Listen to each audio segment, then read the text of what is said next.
Oh boy, shooting guns and a problem of physics. Nothing like actually shooting a gun in real life. You're just solving a lousy problem. Ha ha ha. So, a 5 kilogram rifle delivers a force of 8 newtons to a bullet over a time of 0.5 seconds. We want to know the exit speed of the bullet. And so here, interestingly, we got a couple ways we can do this problem. Let's try,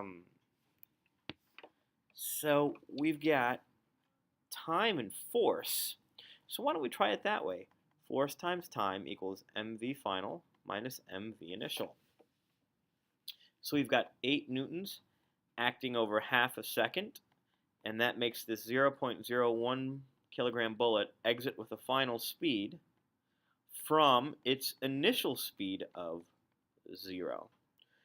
So when we actually calculate this, we're going to get the bullet speed is 400 meters per second. This is actually faster than the speed of sound, and it actually turns out there are bullets that can travel this fast when they exit a gun. I can't imagine what that would be like for people in that situation, because you would actually have bullets hitting targets before you hear the sound.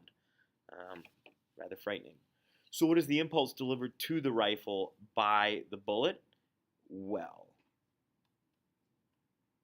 we can actually calculate that as the force times time. So that's going to be 8 newtons by the third law, negative 8 newtons times 0.5 seconds, which is negative 4 Newton seconds. And the recoil speed of the rifle, well, there's a couple ways we could do this. I'm going to try conservation of momentum.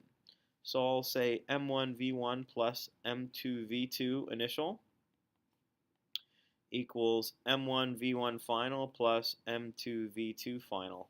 And we'll just cross out this part D because it's stupid. That was a leftover problem.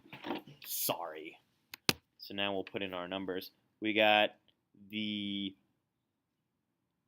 rifle is our first mass with a mass of 5 and its speed is 0. And the bullet is 0.01 kilograms moving at a speed of 0. And then what ends up happening is we have the 5 kilogram gun with its recoil speed that we don't know what it is, plus 0.01 times 400 exiting the gun. So we're going to end up getting negative 4 equals 5 VF when we simplify. So V final of the gun ends up being negative 0.8 meters per second. All right.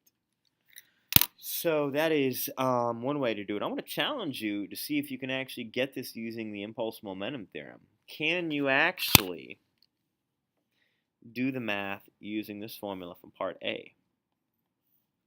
I would be interested to see if anybody could do that. Not required. No bonus points because that would require work on my part. And yeah. So in problem number 5, we'll do a circle problem, and number 6, we'll do our resistor problem.